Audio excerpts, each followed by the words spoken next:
because they said, Yeah, and it was like I had this, Yeah. he's with this, yeah. 325. I don't know. I think it's got faded. It was still with the going in dollars. That's still good. Let's not even go into all the lost vinyl. I'm an original. I'm an original Rain and Blood. Right. Original Rain and Blood. Oh, first pressings? Yeah. Because when it came out, dude, red.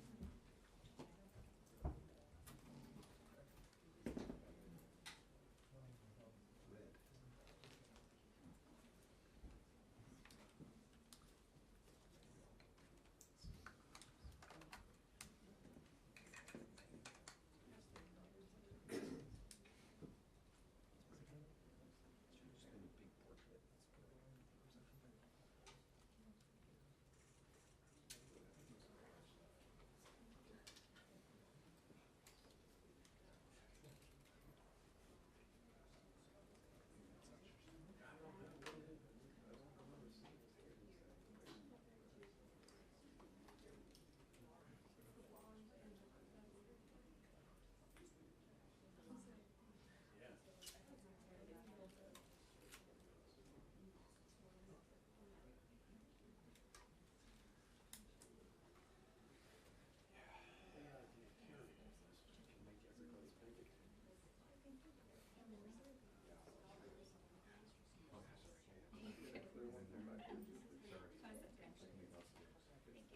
Could you guys just scoot down for a second?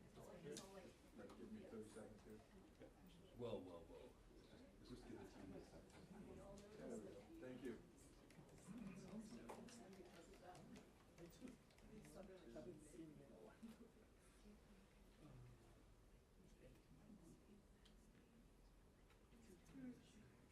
That's great. Thank you very much. No problem.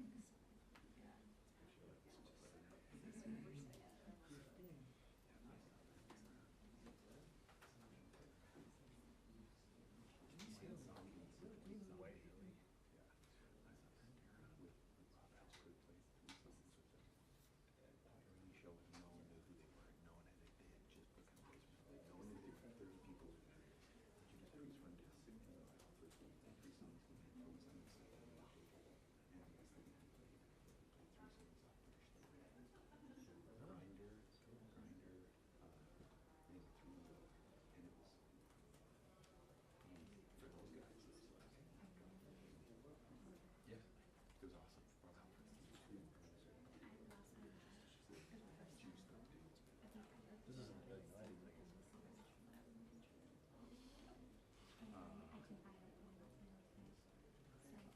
Yeah. 30 minutes. And then they kind of came back around, and like within 6 months, they went from 30 people at a show to like 1,000 person venue, and then a year later it was a 3,000 person venue, and then it was just gigantic. Yeah. Up through far beyond Brazil, which I think is very good. to me, that's the best. Yeah. It all just like But ended then up you're kind of like, did Phil have to say that? Like, what were you just joking? It was hot hitting. Very hot hitting. Yeah, yeah. And so when he did that, they were kind of like, they got rid of the guitar in there, which I credit. Like, everybody makes mistakes, you know, perceptions is a time.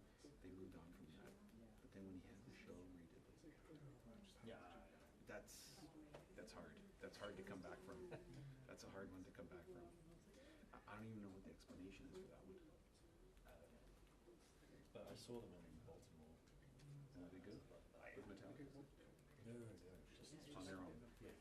I heard Zach was really good. Like he's a monster. He's just he's not showing this area.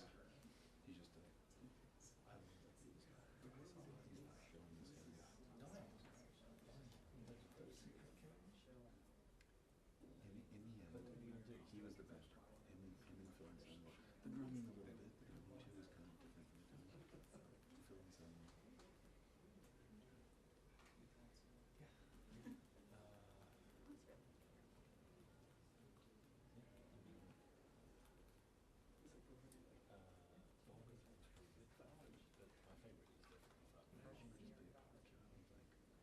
Oh yeah, that.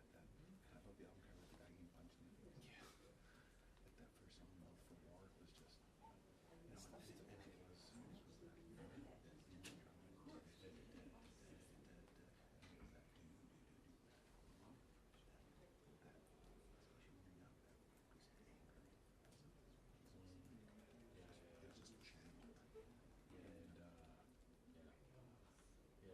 you know, then we went and wanted to.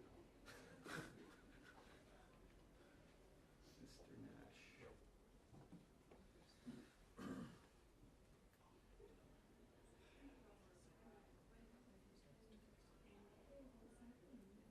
want to get my direct photo? Your expression to myself. Usually it's the horizontal way. I was hoping for some big portrait. Get his color. Do you want this bag? Oh, don't even duck. Why would you ruin a conversation? We're just trying to be good fans. And then you go down that. Yeah, I know. But it's still around. It's still around. Oh, no, I know who that is. Yeah, oh God, I remember that. Wow. Dude, they're coming. Black guy. It's like They've been around forever. they're incredible. The last show I had was Martinsburg. I just like that he met up there. I missed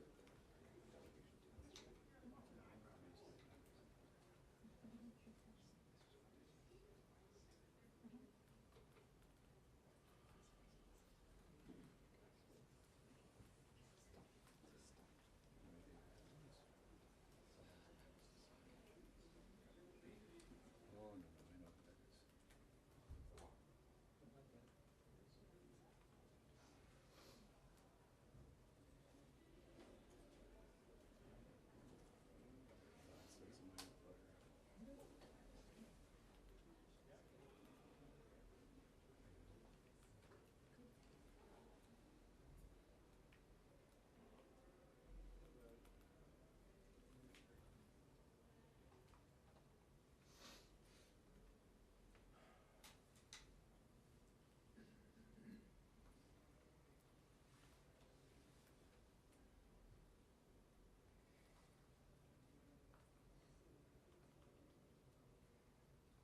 from that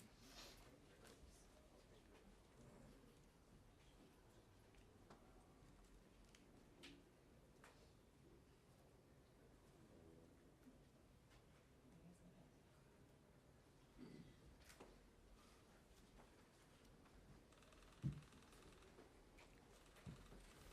Okay, great. Okay. Yeah, great. Okay, good morning, good afternoon, everybody. It's 10 minutes into the afternoon. And I want to thank our great ranking member of HISGAC, Senator Peters, and a great member of HISGAC and head of PSI, Senator Blumenthal, for joining me. And this morning, I was really proud to join every single one of my Democratic colleagues on the Homeland Committee in invoking a century-old and little-known law known as the Rule of Five to compel the Department of Justice to release the full and complete Epstein files. Under federal law, when any 5 senators on the Homeland Security Committee call on the executive branch must comply. Our request covers all documents, files, evidence, and other materials in possession of the DOJ, the FBI, related to the case of the United States versus Jeffrey Epstein. while protecting the victims' identities can and must be of top importance. The public has a right to know who enabled, knew of, or participated in one of the most heinous sex trafficking operations in history. Let me remind everyone of what's happened in recent months. Donald Trump campaigned on releasing the Epstein files. He broke that promise. In February, FBI Director Kash Patel promised during sworn testimony in his confirmation hearing he would, quote, make sure the American public knows the full weight of what happened. Well, that has yet to happen. A.G. Bondi said in February that his supposed, quote, client list, she said, was sitting on her desk right now to review. And she said that's been a directive by President Trump. 5 months later, we have zero answers, only more questions. What have we gotten since? Stonewall, evasion, lies. Trump was asked earlier this month if he had ever been informed whether or not he was mentioned in the Epstein files, and now we know he lied. He said no, but in fact he was told by the Attorney General in May that he was mentioned. And when the House had an opportunity to take votes on the Epstein files, Speaker Johnson skedaddled out of town, launching the Epstein recess. This is not complicated. After promising full transparency for years, every single time Trump, his administration, Republican leaders have had a chance to be transparent about the Epstein files, they've chosen to hide. The evasions, the delays, the excuses, they are not just odd, they're alarming. It begs the question, if there's nothing to hide, why all the evasiveness? Trump should stop hiding from the truth. He should stop hiding from the American people. So today, Senate Democrats took action. We're invoking federal law and using our authority as a check on the executive to compel transparency. That's why today's letter matters. It's not a stunt. It's not symbolic. It's a formal exercise of congressional power under federal law. And we expect an answer from DOJ by August the 15th. That's what accountability looks like. This is what oversight looks like. And this is what keeping your promises to the American people look like. I urge my Republican colleagues in the Senate, if you believe in transparency, if you believe Congress has a role to play in checking the executive, join us. Join us in calling for more transparency on the Epstein files. Because once there's transparency, the truth emerges.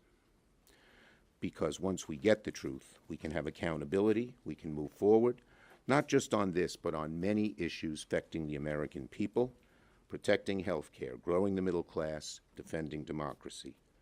But none of that is possible if the public loses faith that justice only applies to some, not all. Senator Peters has taken a great lead on this issue as ranking member of the Homeland Security Committee, and I'm proud to call on him to speak. Thank you, Chuck. Well, thank you, Chuck. You know, the American people want and deserve transparency from their elected officials. On the campaign trail, President Trump promised many times to deliver that transparency by making the records in the Jeffrey Epstein case public. And now he is going back on that promise. This kind of reversal is what leads to distrust of elected officials. It also, we all know, it breeds conspiracy theories and misinformation. But the solution is very clear. Americans deserve transparency from congressional Republicans and the Trump administration. Our Republican colleagues are failing to conduct independent oversight of the administration and call for this information to be made public. Some have even publicly said they want to provide, and this is a member of the U.S. Senate, a Republican member, who said that they wanted to provide, quote, cover. Republican senators said it. They want to provide cover to President Trump after his reversal. And that's why my Homeland Security Committee Democratic colleagues and I are pressing the Justice Department to produce files related to the Jeffrey Epstein investigation. We are using very unique statutory authority that is granted only to our committee, to Homeland Security and Government Affairs. The statute that we are invoking requires the administration to hand over documents requested by any 5 members of the Senate committee. This letter demands that the Justice Department produce documents that Attorney General Pam Bondi and FBI Director Kash Patel have publicly already confirmed they have in their possession. We all know, in fact, that the Attorney General said, quote, she said, they're sitting on her desk. It should be pretty easy to turn over documents that are sitting on the Attorney General's desk. It's certainly disappointing that we have to take this action to hold President Trump to his word, but we believe that providing this transparency is what is best for the American people. Joining me on that letter and also working in his own right as the ranking member of the Permanent Subcommittee of Investigations as part of my committee is Richard Blumenthal. Thank you, Gary. Senator Blumenthal. Thank you. I want to thank, first of all, Senator Schumer for his leadership and Chairman Peters, Ranking Member Peters, for taking the lead here as well. This letter has the force of law. This letter invokes a statute that has been little used because it has been unnecessary in the past to enforce transparency. It's necessary now because this administration is stonewalling and stalling and concealing. And the American people are rightly asking, what do they have to hide? What's at stake here is not just the president's promises, although they are absolutely clear when he said, quote, President Trump says he will declassify the 9/11 files, JFK files, and Epstein files, end quote. That's President Trump. What's at stake here is more than the president's promises. It's the credibility of our justice system and the question whether there was proper criminal prosecution, whether it was complete and full, whether it was accurate, and what additional facts the American people are entitled to know. What's at stake is also the victims. This crime by Jeffrey Epstein and Ghislaine Maxwell was not a victimless crime. It was not just about money laundering. It was not just about lying to the government. It was about exploiting women, in fact, girls. Girls who were mercilessly and repeatedly subject to abuse and trafficking. And that is why the American people have a right to know who else was involved, whether the system really was rigged in favor of the rich and powerful, which is what the suspicion has been on the part of a lot of the president's supporters and why they so enthusiastically greeted his promises of full disclosure. He's broken those promises. We're going to enforce the law to make him fulfill his commitments to be transparent and full in disclosure. Thank you. Thank you, Richard. We'll take questions on this subject first. Yes. Would this law compel information that's under grand jury seal by the courts to be released to the committee? And are there other things that could be redacted, law enforcement? Yeah, look, there can be redactions, and we're not going to break. Whoa, are you okay? We're not going to force any agreements that have been broken, but we believe almost everything can come out, barring any. Well, that'll have to be litigated. Yes. Would you accept the Justice Department limiting the reading of these files to leadership or members in a... I think they should be made public.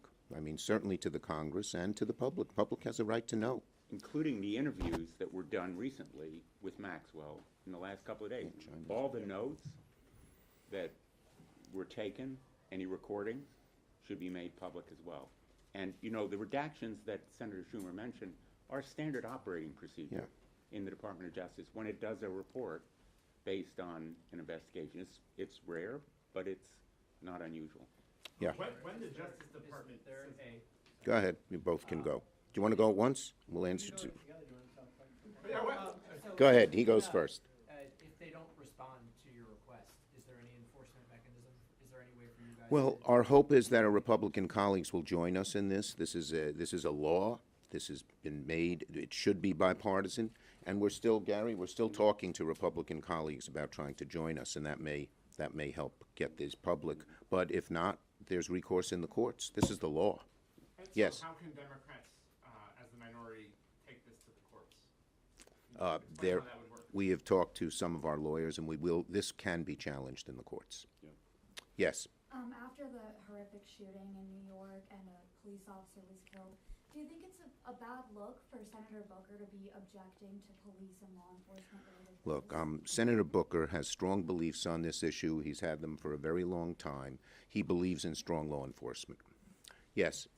Some of your Democratic colleagues have talked about making an amendment to the minibus related to the Epstein files. Will you use that for the NOMS negotiations that are going on to try to enforce the Look, on the initial minibus, we are running a hotline right now. Okay? Yes. Camille Bovey was confirmed last night even after a number of whistleblowers came forward, including some at the 11th hour. But what do you think this means going forward for future whistleblowers who are thinking about... I think I said it was one of the low points, not only in this Congress, but in the history of Congress, to put a man like this in such an important position as a circuit court judge. It's a disgrace. He doesn't belong there. And our Republican, he only had one qualification. He'd do whatever Trump wants. That's a horrible qualification for a judge. Yes. Thanks, Leader. What do you make of reporting that Republicans in the White House are lobbying against a stock trading ban in Congress here? We Senate Democrats are for a stock trading ban. Okay, thank you, everybody. Do you want to, go ahead, And Gary.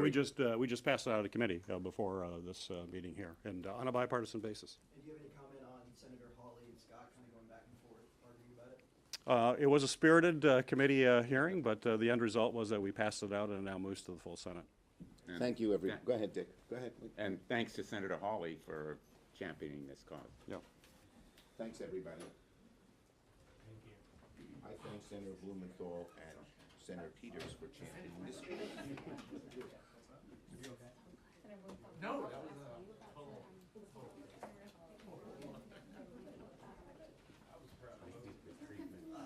Just looking for hands.